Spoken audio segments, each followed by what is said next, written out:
Salut les Blaugrana et bienvenue dans cette nouvelle vidéo actualité. Leao pourrait exploser du côté de Barcelone. Selon certains médias, le joueur rêve de rejoindre le club Blaugrana, tout comme plusieurs joueurs qui rêvent de ça. Jonathan David récemment et j'en passe. Le club a bel et bien comme but d'aller chercher un attaquant gauche en priorité pour 2025. Pour le moment, le club ne se préoccupe pas du poste de numéro 9. Alors, on a le dossier de Jonathan David qui sûrement, officieusement, ils sont en train d'avoir un certain intérêt sur celui-ci. Mais la priorité, il y a toujours une priorité, c'est l'attaquant gauche pour 2025. Aujourd'hui, on a eu une mauvaise nouvelle concernant Lamine Yamal. On le croyait rétabli. Pour certains, c'était de la comédie carrément pour pas aller en trêve internationale. Une blessure diplomatique, comme on appelle ça dans le milieu, mais... pas du tout les gars, il ne jouera même pas le match. La trêve elle est finie, dans 2 jours le Barça retrouve les terrains sans Lamine Yamal, le joueur qui de base déjà ne devait pas jouer, il allait être sur le banc. Et bien là on nous apprend qu'il ne jouera absolument pas, même pas sur le banc, rien du tout car il n'est toujours pas rétabli. On parlera de ça durant cette vidéo actualité. Installez-vous bien, n'oubliez pas le petit like, le petit abonnement et on est parti. On commence par une déclaration de Joao Cancelo. Aujourd'hui il y a eu énormément de personnes qui ont fait des déclarations. Déjà Lewandowski il a donné une interview,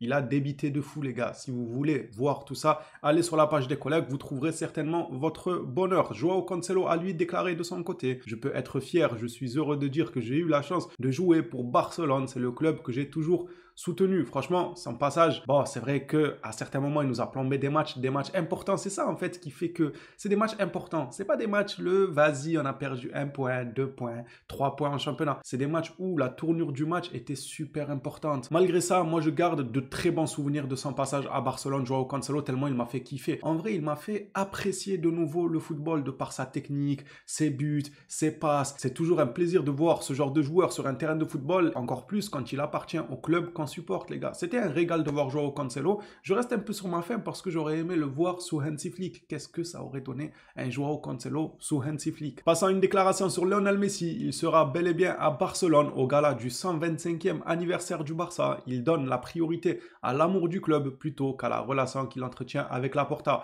Je ne vais pas vous faire un dessin entre Laporta et Messi, c'est pas au beau fixe. Les deux hommes ont plusieurs quiproquos entre eux. Messi aurait pu dire non, je ne viens pas pour l'anniversaire uniquement parce que c'est Laporta qui est à la tête, qui est la figure du Barça actuel en tant que président.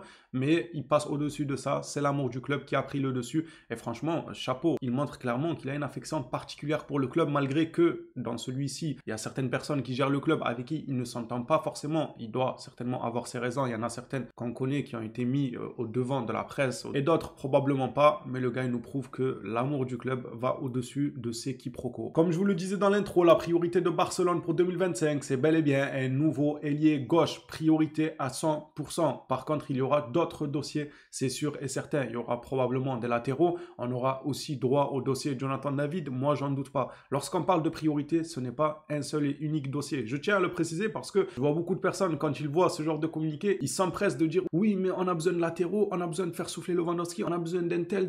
Dire qu'un dossier sera une priorité ne veut pas dire que les autres, on ne les calcule pas. On peut très bien calculer certains dossiers tout en focalisant un maximum de son énergie sur un poste. Le poste qu'a choisi le Barça, c'est le poste d'ailier gauche. On arrive aux informations qui font pas plaisir, ça concerne Lamine Yamal. FF Polo nous dit inquiétude avec Lamine, il n'ira pas à Vigo et doute pour Brest. Le jeune attaquant du Barça continue de ressentir des douleurs à la cheville, blessé et n'est pas non plus favorable à une infiltration dans la zone touchée. Donc il est blessé à la cheville, en plus de ça on parle d'infiltration et tout, ça peut vite devenir plus grave que prévu. Déjà il a loupé Sociedad, il s'est reposé durant toute la trêve, il loupe le match de la reprise en Liga, espérant qu'à la fin on dira plus de peur que de mal. Ce qui est sûr c'est que laissez-le se reposer, c'est pas besoin, normalement là si on joue bien un football tout ça, on n'a pas besoin forcément d'une individualité clinquante pour nous sauver de Vigo. Normalement on a un collectif, on est capable de battre Vigo, donc laissez le jeune se reposer, pas besoin de le précipiter même face à Brest s'il faut. Bon, l'entraîneur de Brest il doit être content, si jamais Yamal venait à ne pas jouer, l'entraîneur de Brest qui a dit que le Barça devra baisser de régime et tout, il s'entraîne d'éclater tout le monde,